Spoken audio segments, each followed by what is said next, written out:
kulanti wacan oo wanaagsan dhageystayaal ku soo dhawaada qaybtii labaad ee barnaamijkeennii aan kaga hadlaynay eedada xun iyo daryeel xumada loo geysta dhallaanka agoonka ah. haddaba qisada waxay inoo soo maraysay axmed oo hooygiisii laga soo saaray xilli qabow daran uu jiro iyo imaamkii masjidka oo la kulmay axmed isla markaana u kaxeeyay hooygiisa.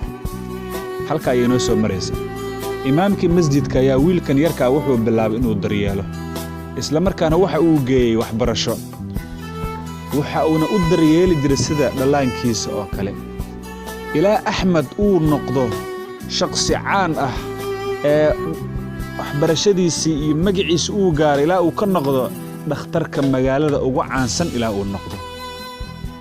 axmed ayaa noloshiisii isbedeshay waxa uu noqdo shakhsi caan ah ee magaalada idin laga garanayo. haddaba dhanka kale maxaa dhacay eedadii iyo wiilkii yaraa maxaa helay? noloshoodii waa ay isbedeshay, noloshoodii waxay noqotay nolol khariban. eedadiina waxaa ku dhacay xanuun aad iyo aad u foolxun ayaa ku dhacay kaa oo dhaqaatiirtii magaalada oo idil meel waliba haddii ay tagto waxba laga qaban waayo. ugu dambayntii waxaa dhacday in ay maqashay waxaa magaalada soo galay dhakhtar caan ah oo aad iyo aad caan u ah. haddaba waxaa lagula taliyey in dhakhtarka ay la xiriirto. axmed yaa waxaa lagu yidhi waxaa jooga bukaan oo intaasoo ku raadinaya marka imow. markaasuu axmed wuxuu tegay isbitaalkii. markii uu tegey waxa uu la fariistay eedadii isagoo aan garanayn.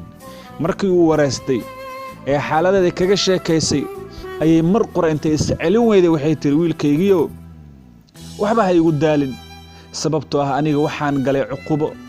wiilkii yaraa ee agoonka ahaa ee hooyadii aabbihiiba waayey sidii aan ula dhaqmay ee xoolihiisii maalkiisana aan ka qaatay iyo foolxumadii aan u geystay arrinkaasaa la iga goynayaa.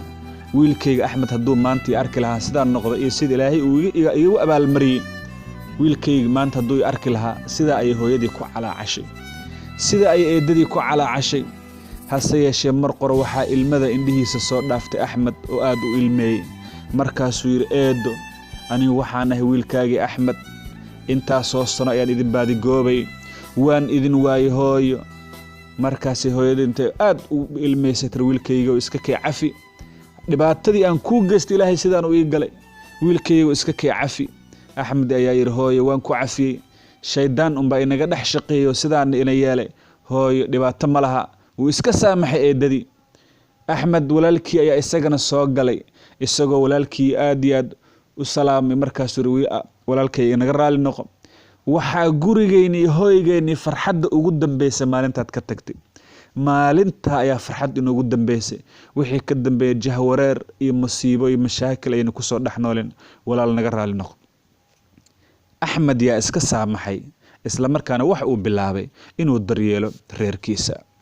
haddaba dhagaystahayga qaaligahow maxaynu qisadatan ka faa'iidaynaa?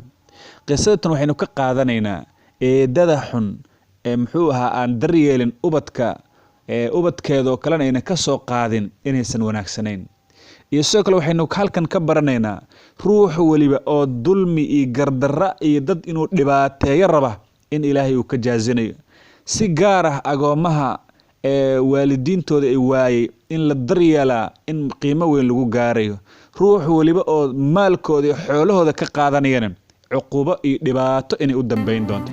haddaba waxaan kula talinayaa eedooyinka inay dhallaanka ay daryeelaan isla markaana ayna ku bayrin cuqdad ah in dadka dhan ay aaminaan eedo weliba inay xun tahay. si ayna dadka u aaminin eedo weliba inay xun tahay waa inaynu eedooyinka ay noqdaan eedooyin wanaagsan. والسلام عليكم ورحمة الله وبركاته.